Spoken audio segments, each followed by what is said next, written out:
오늘은 6월 30일 계속해서 부동산 시장이 움직인다라는 주제로 말씀드리겠습니다.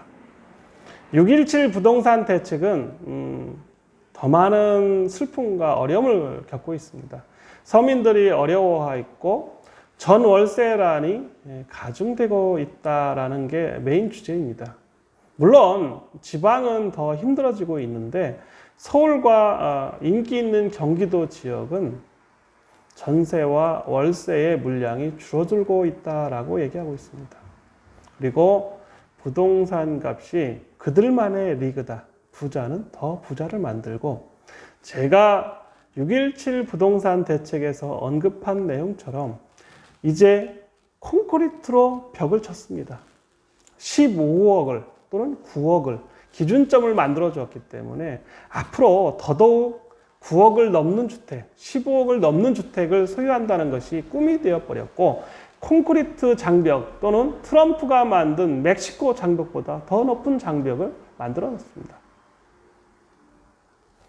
저는 조 바이든이 미국 대통령이 될 것이라고 예측한 동영상이 있습니다. 그것처럼 너무나 많은 노이즈를 만들거나 필요 없는 악유를 만드는 것이 처음에는 좋고 노이즈 마케팅이 좋을지 모르나 전체적인 흐름에서는 어렵다는 겁니다. 지금 부동산 대책을 계속해서 내놓는다는 것보다 제가 2020년 부동산 전망에서 말씀드리는 키포인트는 함께 살려면 차라리 부동산 공급을 해라. 공급을 할 수 있는 땅이 없는 것이 아니고 서울을 개발하면 오히려 더 뒷북을 친다고 하는데 그렇지 않습니다. 공급이 많으면 부동산 값은 떨어지게 되어 있습니다. 그리고 너무나 많은 규제라면 규제와 규제를 할수록 규제의 역설이라고 했습니다. 저금리 시대 0.75의 이자율, 0.5의 이자율 또는 마이너스 이자율이 있다면 결코 그 누구도 성공할 수 없다. 적정 이자가 3%대라고 하시는 분들도 있습니다. 마이너스에서는 돈을 넣고 돈을 벌기가 너무 힘든 것입니다. 모든 사람이 경제활동을 할 수 있는 것은 아닙니다. 경제활동 인구는 우리가 청소년은 고용에서 떨어지면 이제 한국으로 보면 대학교 졸업하거나 아니면 고등학교 졸업해서 취업하고 60세, 70세까지 일하는 경제활동 인구로 본다면 나머지 인구를 뺀 경제활동에서 저희는 생각해야 될 게 있습니다. 이러한 저금리 시대에 저도 은퇴를 선언하고 더 몸으로 때워서 일할 수는 없습니다. 육체 노동도 노동이고 정신적 노동도 노동입니다. 책상에 앉아 있거나 아니면 직접 노가다를 해서도 노동인데 그게 한계라는 걸 느끼고 있습니다. 제가 오닉스 지식산업센터를 신축하고 나서 몸이 많이 피곤해하고 있습니다.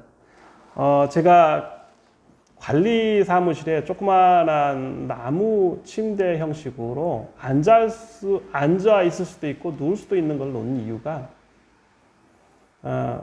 처칠이 그랬습니다.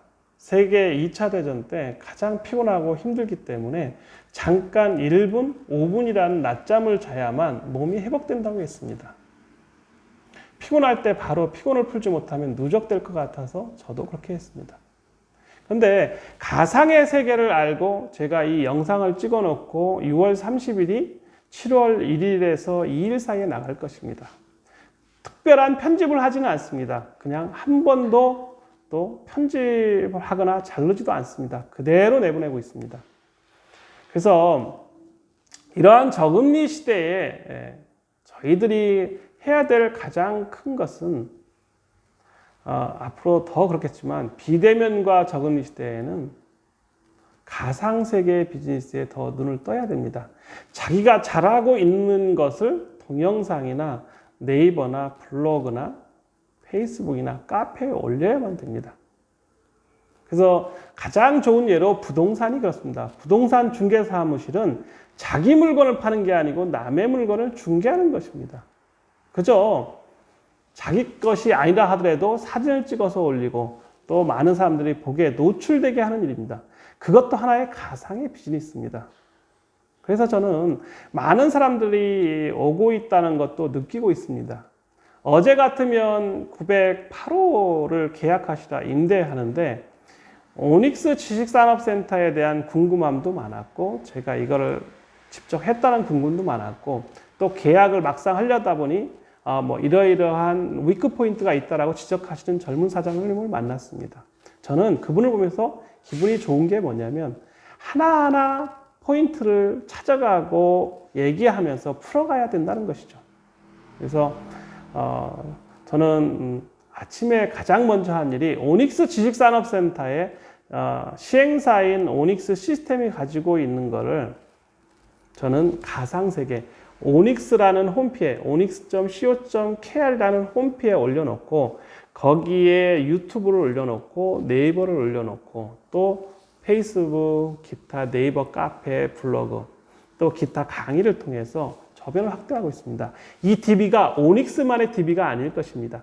앞으로 구로에 있는 부동산의 DB, 또 관리하는 운영하는 DB, 또 이거를 문자화해서 사업하는 DB, 세무 DB, 회계 DB, 법률 DB 등 다양한 면으로서 가지를 칠 것입니다. 저는 단순히 오닉스 지식산업센터 하나만을 위해서 이 영상을 찍지는 않습니다.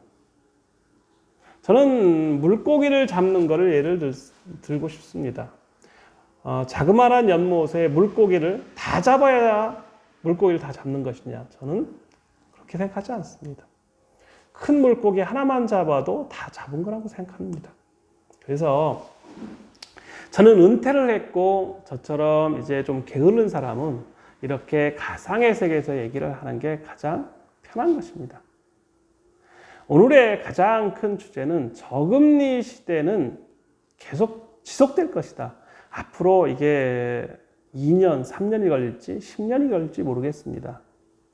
지금 혹자는 은행 대출금리가 올라갈 것이라고 하는데 저는 실물 경제 회복 없이는 대출 이자가 오를 수가 없다라고 생각합니다. 최근에 오닉스 지식산업센터를 계약하시고 은행에서 금리를 물어보니 1.8%까지 떨어지는 분이 봤습니다. 1.8%라면 한국은행에서 빌린 일반은행이 1%, 0.5% 정도의 이익을 보면서 소비자한테 주는데요. 그만큼 다급한 것입니다. 담보대출이 중요한 게 아니고 지식산업센터의 대출을 통해서 거기에 오는 업체가 일을 하면서 또 직원들의 급여나 기타 카드를 하면 은행은 단순히 담보대출 하나만으로 1.8%를 한 게 아니고 그 기업이 가지고 있는 그 기업의 포텐셜, 잠재적 수익을 보는 것입니다. 직원의 급여, 카드, 기타 다른 아파트의 관리비까지 다 자기 은행으로 유치하면 되는 것입니다. 저는 그래서 지식산업센터에 눈이 띄어야 된다. 그리고 일하면서 살지 않는 또는 일하면서 일을 덜 하고 돈을 벌 수 있는 방법이 임대사업도 하나의 사업인데 이거를 좀 체계적으로 하는 게 좋은데 그중에 지식산업센터는 그러한 연습을 하기에 너무 좋다라는 말씀을 드리고 싶습니다. 그래서 그런 거 관련돼서 오닉스 홈피나 또는 저한테 오시면 제가 자세히 알려드릴 것입니다. 저금리 시대에 우리는 새로운 트렌드가 오고 있다. 일부에서는 SK 바이오팜, 즉 바이오 관련 주식에 31조가 몰렸다는 말씀을 드렸고요. 지금은 저금리 시대에 부동산에 또는 갈 곳을 찾을 뭉칫돈이 많이 있다. 저 같은 사람은 오히려 더 희망이 보입니다. 왜? 은퇴를 하면서 50이 넘으면서 세상을 바라보는 눈이 많이 달라졌기 때문에 그러한 내용을 젊은 사람과 코어해서 좀 더 심플하게 간다면 더 많은 비즈니스를 할 수 있다고 생각합니다. 저는 이미 데이터베이스화해서 이미 onyx.co.kr에 많은 사업을 지금 용역을 주고 있습니다. 어마어마한 DB를 모아서 가상의 세계에서 할 수 있는 비즈니스에 많은 분들이 참여할 수 있을 거라고 생각합니다. 그래서 오늘은 저금리 시대에 우리는 어떻게 살아남을 것인가라는 주제였습니다. 그래서 지식산업센터에 눈을 떠봐라. 그리고 오닉스 지식산업센터에 제가 직접 지었기 때문에 저와 한번 더 대화를 해보시는 것이 좋을 것이다. 얻을 것이 많을 것 같습니다. 저는 아파트형 공장을 처음 할 때의 선구자였고요. 지식산업센터를 개척한 사람이고 지금 지식산업센터를 신축한 사람입니다.